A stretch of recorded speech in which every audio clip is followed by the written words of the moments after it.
Hi, Resume 101, putting your best forward. This is Lori Hummer, your career coach, and I really want to help you put your best foot forward this year with your resumes. So, first impressions. It just takes a really quick glance, maybe a few seconds for someone to evaluate you for the very first time. And in a short time, a person's opinion is formed based on your appearance, your body language, your demeanor, your mannerisms, and how you're dressed.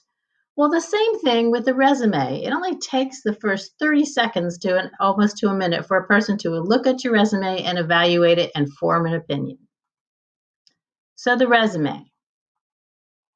What is a resume? Well, it's a summary of your qualifications and experiences that you are going to target to a specific job or career goal. A resume is used to highlight your strengths to an employer or to a scholarship or to a college. To make a really great first impression, your resume should be absolutely spotless, no spelling or grammatical errors. And it should be no more than 2 pages, preferably just a one page since you're going to be graduating from high school. It must be typed and it must be really professional in appearance. And it should only contain information having to do with the job that you are seeking. Your ultimate goal here is to put your best foot forward so that you actually get someone to take a second look at you and do an interview.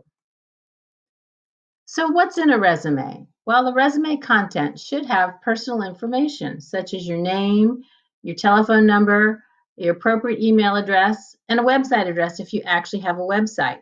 This website reflects your professional ambitions if you've started one. If you have a portfolio, maybe you have a link to your portfolio if you're going for an art particular type job. And remember, Facebook, Twitter, MySpace, I know it's old, TikTok should all be cleaned up because you know what? Employers and colleges do check this. Resume content. Again, so you have your personal information and then you have your objective. Your objective actually tells that person what type of work you're actually looking to do.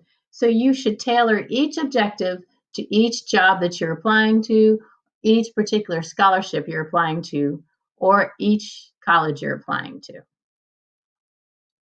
Education. This is where you need to put that you're graduating from Caroline High School. You can put a GPA if it's higher than 3.0, and any academic honors that you've earned should be mentioned here.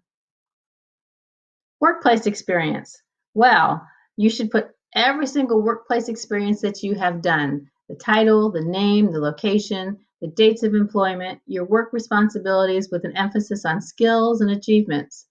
And use action words to describe these job duties. No work experience? Think back. Have you ever volunteered somewhere? Have you done some babysitting somewhere? That all is kind of work experience, which has the same thing. It has a title, it has who you did the organization to work with, where you did it, and a description of your job responsibilities. Some other information that you might want to put on your resume are your key or specific skills or competencies.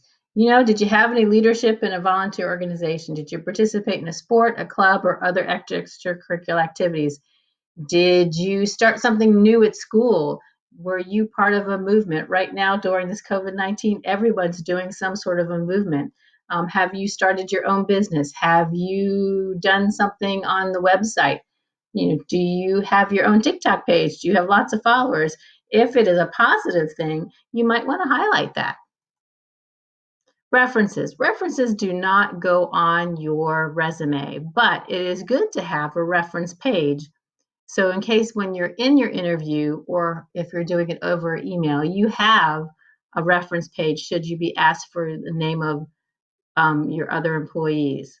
You should have at least 3 references before you go for an interview, be it virtual or in person. And for each reference, you need to have their name, their title, their employer, their address, and a phone number where they can be reached. And also that I would add an email if there's an email contact on there. So here's a picture of a really quick short synopsis of a resume. It's got that address here in the middle, has your profile, has an education, has your high school diploma, has your honors and awards, your extracurricular activities, community service, and employment.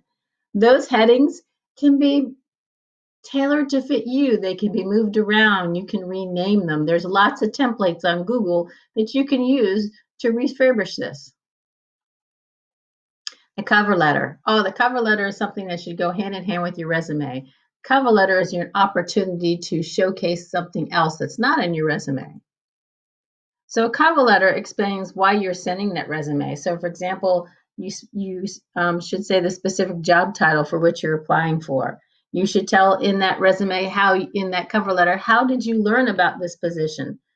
This is your chance to convince the reader to look at your resume. This is your shout out call. This is to call attention to your background. If there's something really specific that you want to talk about, this is a chance to shine. This is a chance to place it, especially if it's not in your cover letters.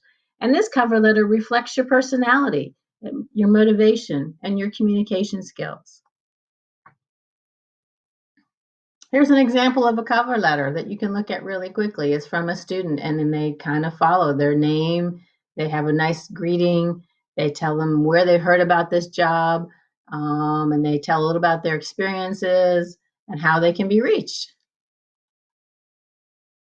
So if you have any questions, because I know this was a really brief introduction to Resume 101, go ahead and contact me and set up an appointment, and we'll have a conference and we can go over step by step what that resume is. And then I'm going to ask you to complete that resume and then send it to me, and I'll review it before you send it off somewhere.